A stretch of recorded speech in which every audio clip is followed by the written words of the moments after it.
Good morning student.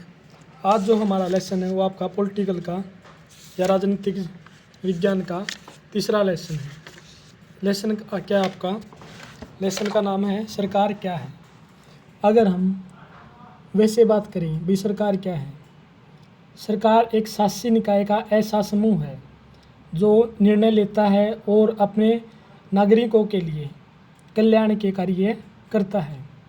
उसको किसका नाम दिया गया है? सरकार का नाम दिया गया है। इस लेसन के अंदर हम देखेंगे भाई सरकार क्या है, एक्चुअल में सरकार करती क्या है और किस तरह से सरकार को चुना जाता है उसके बारे में। जैसे इसमें बताया गया है, आपने सरकार शब्द का जिक्र कई बार सुना होगा।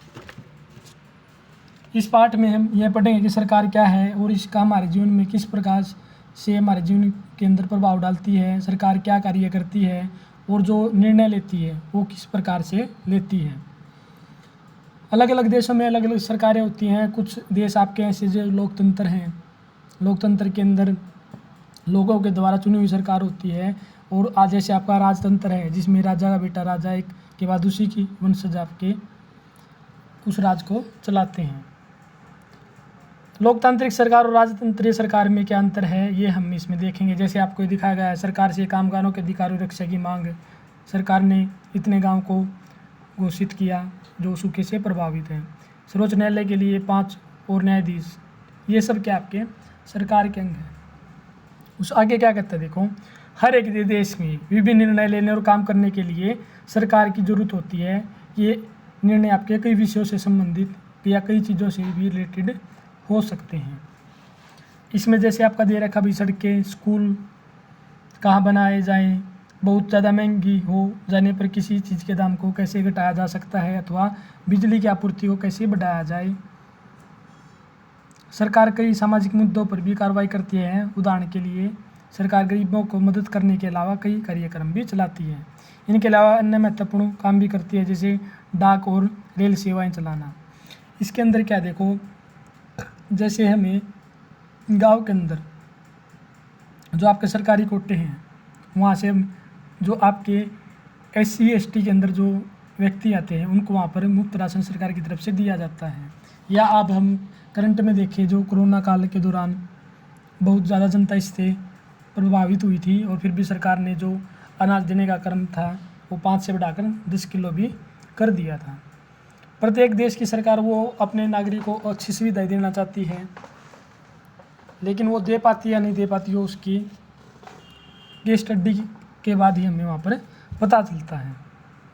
आगे क्या कहता है देखो, इसमें आगे बताया गया अभी सरकार का काम देश की सीमाओं और सुरक्षा और एक दूसरे से शांति संबंध बनाए रखना भी है। उसकी जिम्मेदारी है सुनिश्चित करना कि देश के सभी नागरिकों की पर्याप्त भोजन और अच्छी स्वास्थ्य सुविधाएं मिले। जब कोई प्राकृतिक विपदा आ जाए, मान लो कहीं पर सुनामी आ जाए, भूकंप आ जाए, जैसे आपका भूकंप आया था 2001 के अंदर गुजरात के अंदर, तो मुख्य रूप से सरकार ही पीड़ित लोगों की सहायता करती है। कई कार्यक्रम चलाए जाते हैं सरकार के द्वारा। उसके बाद क्या कहता है देखो, अगर कहीं कोई विवाद होता तो या कोई अपराध करता तो लोग न्यायालय जाते हैं। सरकार न्यायालय भी सरकार का ही अंग है।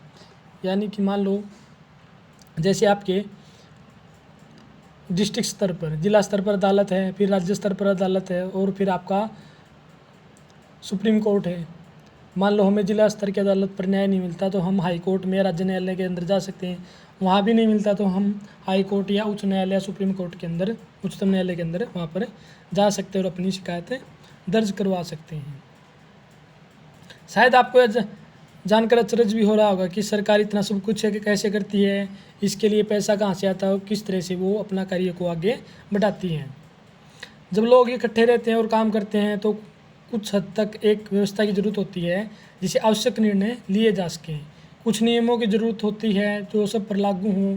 उदाहरण के लिए संसाधनों के नियंत्रण और देश की सीमाओं की सुरक्षा की ज़रूरत होती है ताकि लोग सुरक्षित महसूस कर सकें। लोगों के लिए सरकार कई तरह के काम करती है, वह नियम भी बनाती है, निर्णय लेती है और अपनी सीमा में रहने वाले लोगों पर उन्हें लागू करती है। यानी कि सरकार जो है अपने देश के नागरिकों के कल्याण के लिए विभिन्न प्रकार के कार्य करती है। सड़कें बनवाना, school, college, medical facilities, higher education institution में बनवाना, और उनको जैसे हमारे देश के अंदर IITs हैं, विश्वविद्यालय हैं, ताकि बच्चे पढ़ लिख कर अपने भविष्य को और ज़्यादा उज्जवल बना सकें। उसके बाद बात आती है अभी सरकार के स्तर, आगे देखो।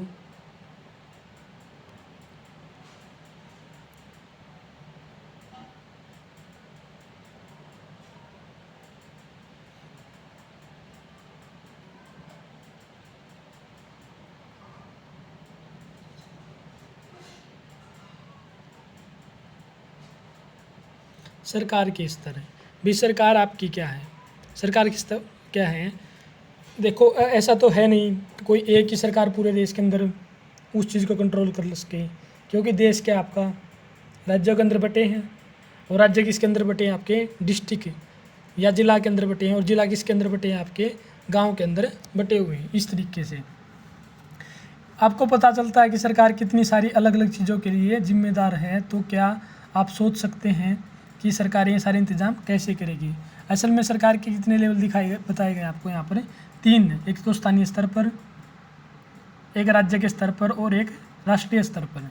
स्थानीय स्तर का मतलब आपके गांव, शहर, मोहल्ले से है, और राज्य का मतलब क्या आपका पूरे स्टेट से है। जैसे स्थानीय स्तर पर हमारा जो जिला हो गया, जैसे हम नारनौंद के अंदर हैं तो हमारा जिला हो गया हिसार हो गया, या जींद गाँव के अंदर, जींद के अंदर हमारा गांव तो हमारा जिला जींद हो गया, या आपका भिवानी के अंदर है तो आपका भिवानी हो गया, इस तरीके से।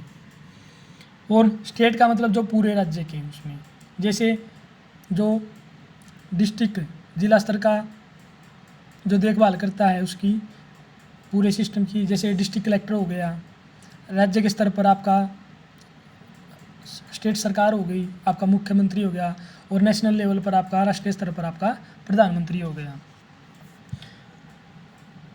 राष्ट्रीय स्तर की सरकार का संबंध पूरे देश से होता है। इस किताब में हम आगे चलकर पढ़ेंगे कि स्थानीय सरकार कैसे काम करती है, और लोगों के आगे कक्षाओं में राज्य और एवं राष्ट्रीय स्तर पर सरकार के कामों के बारे में जानेंगे भी, किस तरीके से अपना कार्य करती हैं। जैसे ये हमें मैप दिखाया गया, देखिए